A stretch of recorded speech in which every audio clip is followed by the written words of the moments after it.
I don't call Keir Starmer the Leader of the Opposition. Thank you, Mr. Speaker. I'd like to thank Sue Gray for the diligence and professionalism with which she's carried out her work. It's no fault of hers that she's only been able to produce an update today, not the full report. The Prime Minister repeatedly assured the House that the guidance was followed and the rules were followed. But we now know that 12 cases have reached the threshold for criminal investigation, which I remind the House means that there is evidence of serious and flagrant breaches of lockdown, including the party on the 20th of May 2020, which we know the Prime Minister attended, and the party on the 13th of November 2020 in the Prime Minister's flat. There can be no doubt that the Prime Minister himself is now subject to criminal investigation.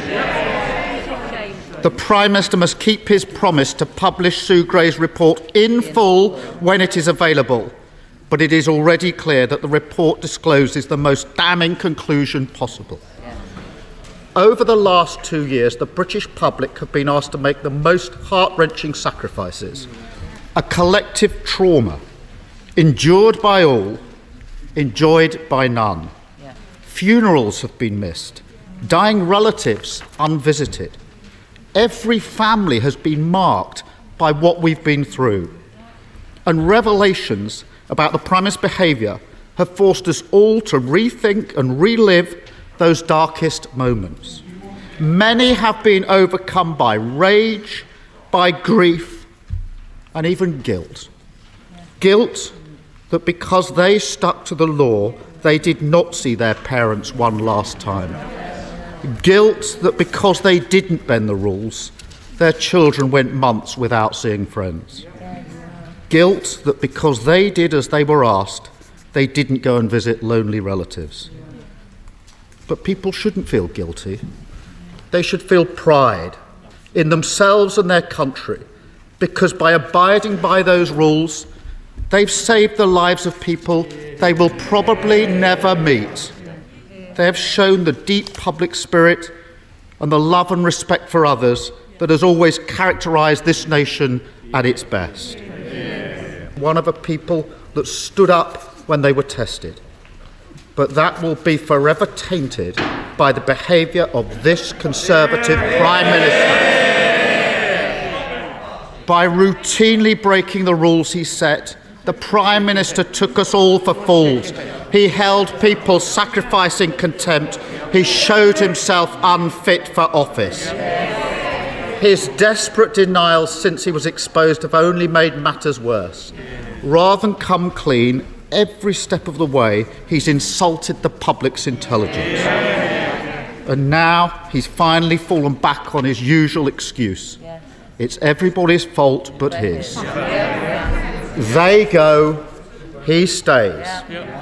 Even now, he is hiding behind a police investigation into criminality, into his home and his office.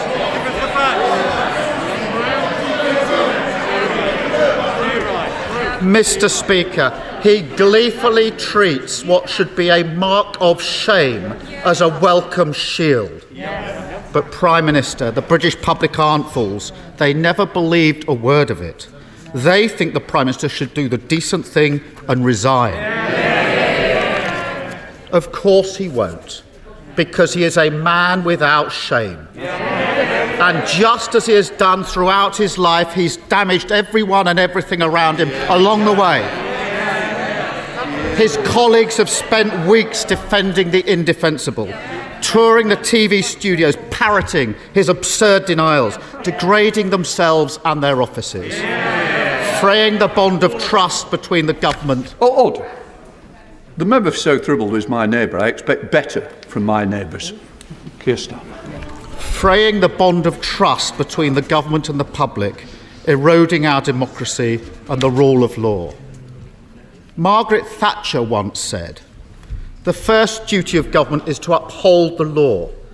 If it tries to bob and weave and duck around that duty when it's inconvenient, then so will the governed."